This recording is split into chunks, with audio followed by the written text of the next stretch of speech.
Um homem que só queria silêncio, até descobrir que duas crianças pequenas estavam escondidas no escuro do barraco abandonado onde ele vivia. O que aconteceu depois vai mudar completamente a vida dele. Mas não é isso que você imagina. Esta é a história de Lula. Um homem que passou 42 anos fugindo do mundo. Preso, na rua, perdido. Até que uma noite de setembro, quando tudo parecia estar terminado, um choro quebrou o silêncio. Uma mãe desesperada. 2 bebês famintos.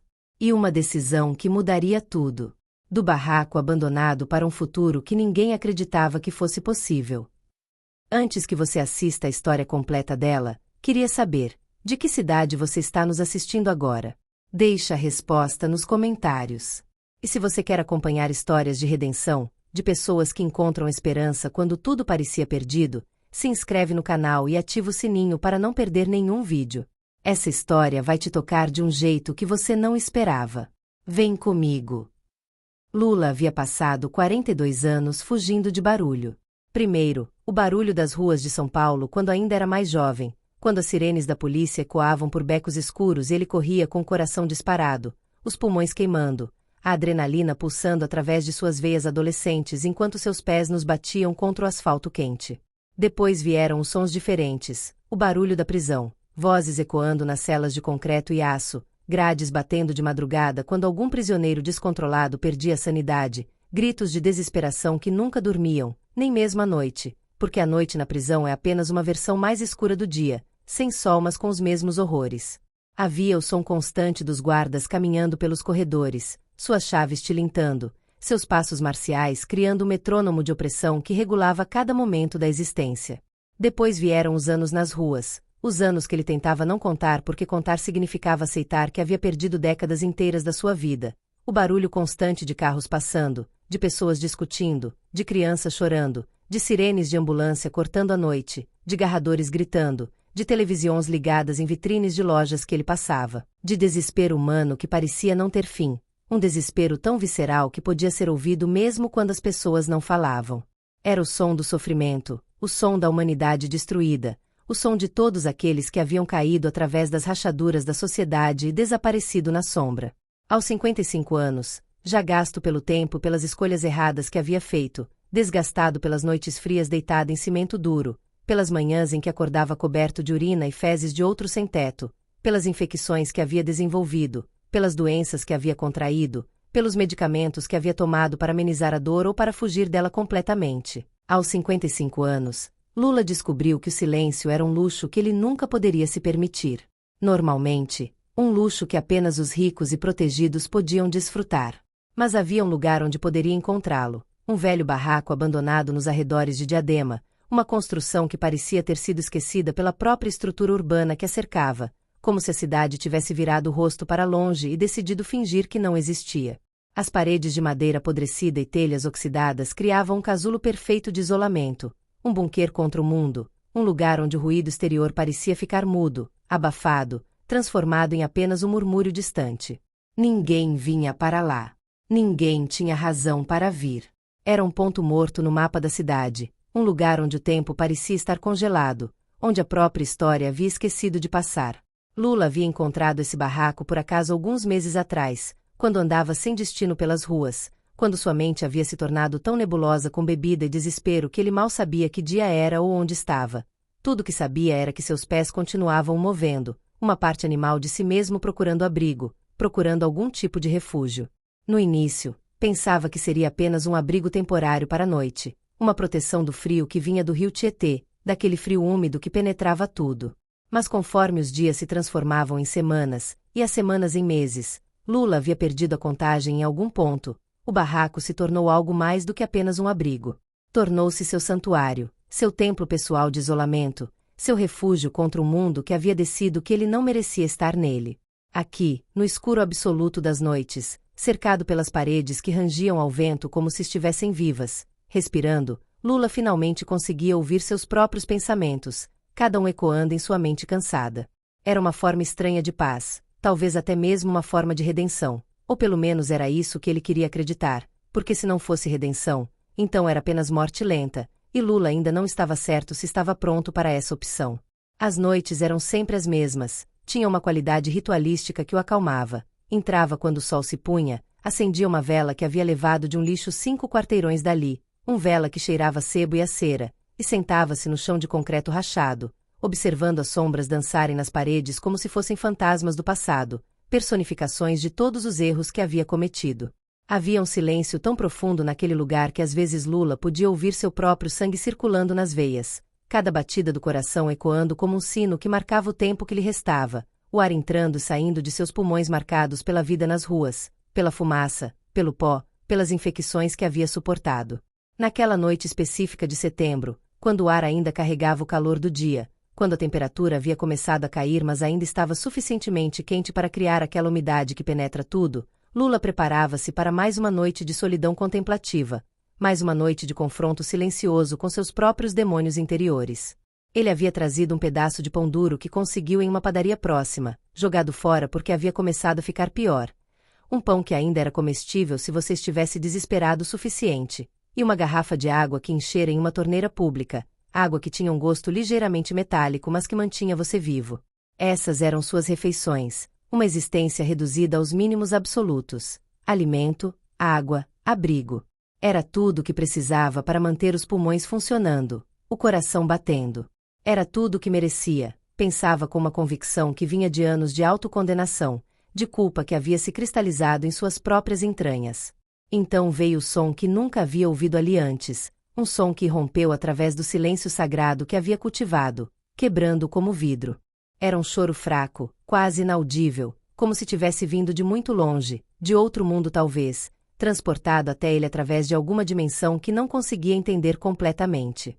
Lula ficou imóvel, cada músculo de seu corpo se tensionando, a vela tremulante em suas mãos gastas pelo tempo, pela carência, pela vida nas ruas que havia deixado suas marcas profundas em cada centímetro da sua pele. Talvez fossem ratos. Ratos grandes, talvez, ou um gato vadio que tivesse entrado pelo buraco nas laterais do barraco. Um buraco que Lula havia visto mas nunca havia tapado completamente porque a vida na rua ensina sempre deixar múltiplas saídas. Ele conhecia esses sons perfeitamente bem, esses visitantes noturnos que compartilhavam seu espaço vazio, esses companheiros involuntários da noite. Havia aprendido a coexistir com eles, a compartilhar o barraco como se fosse um apartamento alugado entre espécies diferentes. Mas isso era diferente. Isso era um som que fazia algo mexer em suas entranhas, algo primitivo e antigo, um instinto que havia estado dormindo por tanto tempo que quase não conseguia reconhecê-lo. Era um choro de criança. Não, 2 choros. 2 pequenos seres diferentes produzindo um lamento que penetrava a escuridão como um apelo desesperado, como um grito de ajuda que ecoava através dos vácuos da solidão. Lula sentiu algo se mexer em seu peito, algo profundo e enterrado que havia permanecido adormecido por tanto tempo que ele havia quase esquecido de que estava lá. Aquela capacidade de se importar com algo além de si mesmo, aquela humanidade que ele havia tentado enterrar junto com o resto de sua consciência. Era medo misturado com uma curiosidade que não podia ignorar, uma combinação tão potente que ele se viu levantando antes mesmo de ter decidido fazê-lo. Ele se levantou lentamente, cada movimento cuidadoso, cada articulação protestando após horas sentado no chão frio de concreto, seus joelhos rangendo, seus ossos reclamando da idade combinada com a falta de cuidado. A vela se moveu em sua mão, criando sombras distorcidas nas paredes que pareciam ganhar vida própria, sombras que dançavam como se fossem espíritos presos naquele espaço. Seguiu o som através do escuro completo do barraco, passando pela sala principal onde havia passado tantas noites, entrando na seção traseira, nos cômodos menores que nunca havia explorado completamente porque havia desenvolvido uma relação quase espiritual com seu canto preferido, e explorar mais teria quebrado aquela rotina. O choro ficava mais alto conforme se aproximava, mais urgente, mais real, mais impossível de ignorar. E então, quando seus olhos se ajustaram um pouco mais à escuridão gradualmente diminuída e ele levantou a vela acima de sua cabeça, deixando sua luz fraca se expandir para iluminar a área, viu ela. Uma jovem mulher, não poderia ter mais de 22 ou 23 anos, sentada no chão com 2 bebês gêmeos em seus braços, pequenos corpos enrugados e vermelho escuros. Ela estava tão fina que parecia um fantasma, um espectro de humanidade, seus olhos muito abertos, assustados, repletos de um desespero que Lula reconhecia intuitivamente porque havia visto aquele desespero no espelho muitas vezes ao longo dos anos. Suas roupas eram farrapos, literalmente tiras de tecido que estava se desintegrando, e havia sangue seco em suas mãos. Sangue que Lula mais tarde compreenderia era do parto, do ato de dar à luz sem ajuda profissional, provavelmente na rua ou em algum lugar tão ruim quanto o barraco. Os gêmeos, que pareciam ter apenas alguns meses de vida, talvez 3 ou 4, choravam desconsoladamente, seus pequenos corpos tremendo com esforço, seus pulmões produzindo som com uma intensidade que parecia impossível para criaturas tão pequenas. Por um momento eterno, nenhum dos dois se moveu. Lula, com sua vela tremulante, observava a mulher. A mulher, com seus olhos desesperados, observava Lula. Parecia uma cena de um filme de horror, ou talvez de um pesadelo que finalmente havia tomado forma concreta, um encontro entre dois mundos que nunca deveriam ter se colidido. Nada naquela situação era real, nada fazia sentido no contexto da vida que Lula havia construído para si mesmo. Mas era absolutamente, indubitavelmente real. Era tão real que podia cheirar a suor de bebê, a fezes, a desespero puro. Os bebês continuavam chorando, e a mulher começou a tremer mais intensamente, seu corpo inteiro convulsionando com uma combinação de frio, fraqueza e puro pânico, como se a visão daquele homem estranho, magro, com cicatrizes visíveis no rosto e nos braços, com uma vela tremulante nas mãos, fosse a confirmação de um pesadelo que havia estado vivenciando.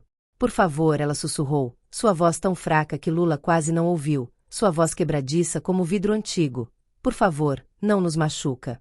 Por favor. Eu faço o que você quiser. Apenas não machuca meus bebês. Por favor. Lula baixou a vela lentamente, deixando-a repousar em uma superfície próxima no chão, um gesto deliberado que tomou seu tempo, porque ele entendia que seus movimentos bruscos, seu tamanho mesmo, seria aterradora para alguém em seu estado. Aquele gesto simples, aquela demonstração visível de que não havia intenção agressiva, que ele estava deixando uma arma de fogo imaginária cair ao chão, fez com que a mulher desabasse em lágrimas, soluços incontroláveis que saíram de um lugar tão profundo em seu ser que pareciam prestes a destruir tudo que a mantinha coesa. Os gêmeos continuavam a chorar, e Lula percebeu algo que não havia notado antes. Os bebês também tinham fome, uma fome visceral e urgente que ia além do choro emocional, um choro que tinha uma qualidade particular, um tom específico que Lula reconhecia de suas próprias experiências com inanição. Ele se sentou no chão, a alguma distância dela, deixando claro através de cada ação deliberada, cada movimento pensado, que não era uma ameaça, que não havia intenção de prejudicar. Seu corpo se moveu com a cautela de um homem que havia aprendido que pessoas assustadas fazem coisas impensáveis. Está tudo bem, disse com uma voz que havia esquecido como usar. Uma voz gentil, calma, algo que não havia praticado em anos porque tinha estado vivendo sozinho, falando apenas com as paredes e seus próprios pensamentos. Estou sozinho aqui. Apenas vivendo. Existe há muito tempo. Você pode ficar. Está segura. A mulher enxugou os olhos com as costas da mão, um gesto tão desesperado que Lula sentiu seu coração apertar. Seu nome era Marina, ela revelou após alguns minutos de silêncio tenso, de sussurros hesitativos enquanto Lula permanecia imóvel, permitindo que ela falasse no seu próprio ritmo. Era de um subúrbio próximo, havia crescido em uma casa que não era lar, com um pai que era violento, não abusivo exatamente, mas violento de forma consistente, previsível, que criava um ambiente de terror constante, e uma mãe que havia desistido de lutar há muito tempo, que havia se tornado uma sombra em sua própria vida. Aos 18 anos, conheceu um homem na rua, um homem que prometeu salvação, que prometeu amor, que prometeu um futuro diferente. Acreditou que seria sua salvação, que finalmente tinha encontrado alguém que a amaria, que cuidaria dela. Ele a engravidou, e então ela descobriu que estava grávida de gêmeos. Os gêmeos, Maria e Lucas, nasceram há apenas 2 meses, nasceram sem médico, nasceram em uma pequena sala de um cortiço onde Marina havia alugado por uma semana com o dinheiro que havia juntado. O homem desapareceu quando soube que seriam 2 bebês, que a responsabilidade seria o dobro, que sua vida teria que mudar fundamentalmente.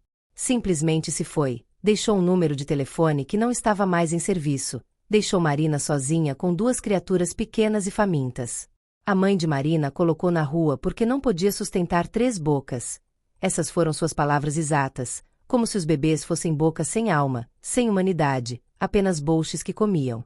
Então Marina havia passado semanas vagando, dormindo em praças públicas, tentando manter os gêmeos quentes durante as noites frias, usando seu próprio corpo como um cobertor, passando fome enquanto tentava amamentar, seu próprio leite secando conforme seu corpo se deteriorava. Ela havia ouvido falar sobre o barraco abandonado de uma outra pessoa sem teto que conheceu em uma estação de metrô, um homem com um problema de bebida tão profundo quanto sua situação era desesperar. Alguém que falou sobre um lugar onde ninguém a encontraria, um lugar seguro, um lugar onde os guardas de segurança não a expulsariam constantemente, um lugar onde poderia dormir sem ter que se preocupar com predadores. Chegara ali, semanas atrás, tentando contar quantos dias, mas tendo perdido noção do tempo, e havia permanecido desde então, praticamente invisível para o mundo, cada dia se tornando um esforço de sobrevivência crua, primitiva. Mas agora, seus suprimentos haviam se acabado. Ela não tinha mais alimento para os bebês, seu próprio corpo estava fraco demais, desnutrido demais, para produzir leite suficiente para sustentar 2 bebês crescentes. Havia chuva, havia começado a tossir, havia possibilidade muito real de que ela ou os bebês morreriam. Essa era a matemática nua e crua da situação. A desesperação havia finalmente alcançado um pico que ela não sabia como suportar, um precipício que se abria, e ela estava prestes a cair. Lula escutou tudo isso em silêncio absoluto, enquanto a mulher falava sobre seu sofrimento com uma franqueza que apenas aqueles que não têm mais nada a perder podem expressar, aqueles que haviam atingido o fundo e reconheciam que não havia mais para cair. Enquanto ela falava, ele observava os bebês, observava seus pequenos rostos contorcidos em choro, e de repente o barraco que havia sido seu santuário, seu refúgio, sua prisão, não parecia mais como um lugar que deveria ser compartilhado apenas com uma pessoa em morte lenta. Ele pensou em seus próprios anos perdidos, em suas próprias escolhas ruins, em como havia desperdiçado décadas numa prisão primeiro literal e depois metafórica. Marina tinha apenas 22 anos, e já estava carregando um peso que deveria ter sido compartilhado por muitas pessoas. Um peso que a sociedade havia colocado completamente em seus ombros frágeis, um peso que estava a ponto de a esmagar completamente. Tenho pão, disse Lula finalmente, levantando-se lentamente, seus joelhos protestando. Não é muito, mas é o que tenho. E água? Posso trazer mais amanhã. Aquela noite marcou uma transformação no barraco abandonado, uma transformação que era imperceptível nos primeiros momentos, mas que se tornaria fundamental para tudo o que viria depois. Pela primeira vez em meses, o lugar estava cheio de vida, da vida de 2 bebês pequenos que precisavam ser cuidados constantemente, de uma mulher jovem cujo corpo e espírito começavam a se recuperar da privação extrema. Lula, para sua própria surpresa genuína, descobriu em si mesmo instintos que pensava ter perdido para sempre durante os anos que passou nas ruas. Instintos de cuidador que ressurgiram como uma planta brotando através do concreto. Ele improvisou um berço com uma caixa de papelão que havia arrastado de uma lixeira próxima, reforçou com alguns trapos limpos que havia acumulado, criando um espaço que era seguro, ou pelo menos tão seguro quanto poderia ser em um barraco abandonado. Encheu uma garrafa de plástico com água morna. Havia aprendido de outras pessoas na rua que a água morna poderia servir como um substituto para a fórmula, não ideal, não perfeito, mas algo, para que Marina pudesse tentar amamentar os bebês, oferecendo algum conforto mesmo quando havia pouco alimento de verdade disponível. Aquela primeira semana foi a mais desafiadora de todas. Uma semana que testou Lula de formas que ele não havia antecipado. Ele percebeu que seu santuário de silêncio não tinha sido realmente um santuário. Havia sido apenas uma prisão invisível que ele havia construído para si mesmo com as mãos delicadamente entrelaçadas de resignação e desesperação. O choro constante dos gêmeos, o som de seus pequenos pulmões tentando se comunicar com o mundo, o som dos passos de Marina se movendo pelo barraco, suas tentativas de não fazer barulho, as pequenas conversas noturnas que começaram a se desenvolver entre eles quando iam se sentando para conversar sobre escuridão. Tudo isso destruiu o silêncio que ele havia procurado com tanta desesperação. Mas, curiosamente, para sua própria surpresa e confusão, Lula descobriu que não sentia mais falta desse silêncio. Havia algo na presença dos outros, mesmo em suas necessidades urgentes, mesmo em suas demandas constantes, que preencheu um vazio que ele nem sabia que tinha, um vazio que se abria em seu peito como uma ferida que nunca havia cicatrizado completamente. Ele começou a sair durante o dia, algo que não havia feito regularmente antes. Normalmente permanecia no barraco praticamente o tempo todo, indo para refúgios de alimento que conhecia, conversando com outras pessoas em situação de rua que ele havia conhecido ao longo dos anos, pessoas que ele evitava geralmente, colhendo informações sobre como conseguir alimento para bebês, sobre organizações que ajudavam mulheres grávidas ou mães em situação de rua, sobre serviços que podia não conhecer. Aprendeu que havia um centro de saúde a alguns quarteirões de distância que oferecia cuidados pré-natal e pós-natal gratuitos para mulheres sem teto, que havia assistentes sociais que podiam ajudar. Convenceu Marina a permitir que ele a levasse lá. Foi a primeira vez que ela deixou o barraco desde que havia chegado, e ela estava aterrorizada, convencida de que alguém a encontraria, de que alguém a colocaria na prisão por negligência infantil, de que seus bebês lhe seriam tirados. Lula a acompanhou, segurando a mão dela, permitindo que seus dedos estivessem ligados enquanto caminhavam pelas ruas. O médico, uma mulher de meia-idade com olhos gentis e uma paciência que parecia nascida de experiência, examinou os gêmeos com cuidado, e elogiou Lula de forma que o surpreendeu completamente. Você salvou suas vidas, disse ela, observando os bebês que, embora ainda magros, estavam começando a ganhar peso novamente, seus olhos começando a focar, seus corpos começando a responder ao cuidado e alimento. Marina recebeu fórmula infantil gratuita e instruções sobre cuidados básicos, explicações cuidadosas sobre como alimentar bebês, sobre higiene, sobre o que observar para sinais de doença. Começou a parecer menos fantasmagórica, mais presente no mundo, mais como uma pessoa do que um espectro. Lula, enquanto isso, encontrou trabalho informal em um restaurante próximo que ele havia conhecido de anos anteriores, limpando chãos e cozinhas à noite em troca de refeições extras que podia trazer para o barraco, refeições reais com proteína e vegetais. Seus ganhos modestos se acumulavam lentamente em seus bolsos, moedas e algumas notas que ele escondia em um vaso quebrado que mantinha em um canto seguro.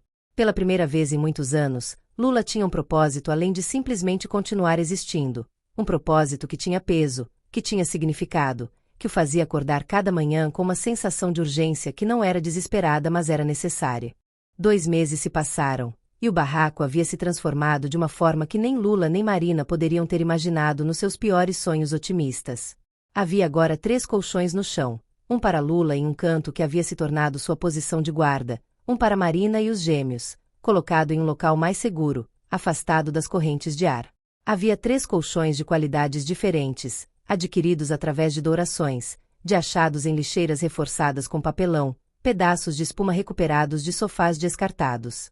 As paredes ainda eram podres, ainda havia goteiras quando chovia formando pequenos charcos no chão de concreto, mas havia agora uma sensação de lar que transcendia as limitações materiais do lugar, uma sensação que vinha de dentro, de um reconhecimento mútuo de que isso era seu território, que esse lugar tinha se tornado uma extensão deles mesmos.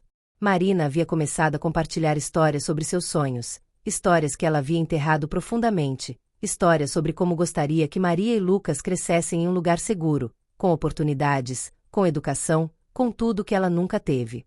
Ela falou sobre querer voltar aos estudos, sobre como sua educação havia sido abandonada quando descobriu que estava grávida, sobre como um professor que ela gostava realmente havia tentado ajudá-la, mas a escola havia outras políticas, outras regras. Lula, por sua vez, contou histórias selecionadas sobre seu próprio passado, não todos os detalhes mais sombrios, não os nomes das pessoas que havia machucado ou as razões específicas por que havia ido para a prisão, mas o suficiente para Marina entender que ele havia cometido erros significativos, que havia estado perdido, que havia passado por aquilo que muitos considerariam além da redenção. E que talvez, de alguma forma, cuidar dela e dos gêmeos fosse uma forma de começar a consertar aqueles erros, não redimi-los completamente, porque alguns erros não podem ser redimidos, mas pelo menos criar alguma pequena quantidade de bem para compensar. Você não precisa fazer nada disso, disse Marina uma noite, enquanto estavam sentados fora do barraco em algumas caixas viradas de cabeça para baixo, olhando para as estrelas que conseguiam ver entre os edifícios próximos que cercavam o barraco, poluindo a visão do céu. O ar era fresco, havia uma brisa que carregava o cheiro da cidade, das fábricas, do esgoto, mas também havia uma paz estranha ali. Eu sei que você não precisa fazer isso. Você poderia nos contar para ir embora.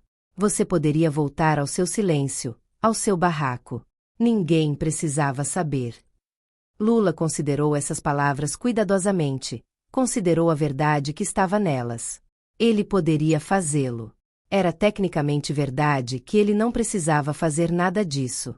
Eu quero fazer, respondeu simplesmente, com uma honestidade que o surpreendeu a si mesmo. E essa é razão suficiente. Foi durante esse período que um assistente social local, um homem chamado Roberto que havia conhecido Marina no centro de saúde, começou a fazer visitas regulares ao barraco. Seu trabalho levava a procurar por pessoas em situação de rua, especialmente aqueles com crianças pequenas. Roberto viu potencial em Marina. Ela era jovem, inteligente, determinada apesar de tudo pelo que havia passado, capaz de sonhar enquanto mantinha os pés no chão. Viu também em Lula algo que muitos não viam: redenção genuína, não performativa, mas real. Existe um programa, explicou Roberto durante uma de suas visitas, sentado com eles no barraco, sua presença de alguma forma tornando o lugar mais real, mais legítimo no contexto do mundo exterior, para pessoas em sua situação. Podem oferecer abrigo temporário enquanto vocês se estabelecem. Podem oferecer treinamento de trabalho, educação para Marina, assistência médica para as crianças. Não é uma solução permanente, mas é um passo. Marina e Lula trocaram olhares que continham anos de comunicação silenciosa. A ideia de deixar o barraco, mesmo com todas as suas deficiências, mesmo com suas goteiras e paredes podres, era aterradora além de qualquer coisa que pudessem expressar. Era um lugar que finalmente conheciam, que finalmente era deles, que haviam transformado de um vazio em um lar através de pura força de vontade e dedicação. Mas sabiam que não era um futuro real, era apenas um adiamento, uma pausa temporária no desastre iminente que pairava sobre todos eles. Os gêmeos mereciam mais do que um barraco. Marina merecia mais do que passar a vida em um edifício que estava desabando. Talvez Lula também merecesse, ainda que houvesse passado tanto tempo acreditando no contrário. A mudança para o abrigo temporário foi um choque cultural pequeno mas significativo, uma transição que teve implicações psicológicas que nenhum deles havia completamente antecipado. O lugar não era luxuoso, era um edifício simples que havia sido uma escola municipal abandonada, convertida em espaço de acolhimento por uma organização sem fins lucrativos que havia recebido financiamento do governo e de doadores privados. Mas havia água quente vindo das torneiras, havia luz elétrica consistente que não dependia de velas ou lanternas, havia seguranças que garantiam que ninguém assediaria Marina durante a noite, que ninguém tentaria roubar seus pertences ou machucá-la. Havia camas com colchões reais, havia chuveiros, havia toiletes que funcionavam. Havia também outras mulheres em situações semelhantes, mulheres que tinham histórias tão desesperadas quanto a de Marina, mulheres com seus próprios filhos, mulheres com seus próprios traumas, e entre elas desenvolveu-se uma comunidade pequena mas significativa de suporte mútuo, uma rede de mulheres que se ajudavam, que compartilhavam informações, que cuidavam umas das outras. Lula foi colocado em uma ala diferente, com outros homens, em um dormitório grande com várias camas, mas ele e Marina se viam durante o dia, nos espaços comuns do abrigo, às vezes durando horas sentados juntos apenas observando os gêmeos brincarem e explorarem um espaço que, para eles, era imenso e novo e cheio de possibilidades. Para sua surpresa, Lula descobriu que gostava de trabalhar, que tinha uma aptidão real para tarefas práticas que ninguém havia reconhecido ou permitido que desenvolvesse anteriormente, trabalho que lhe dava um senso de propósito além de apenas sobreviver. O gerente do abrigo, um homem chamado Cláudio que era baixo, forte, com uma voz profunda que carregava autoridade, havia se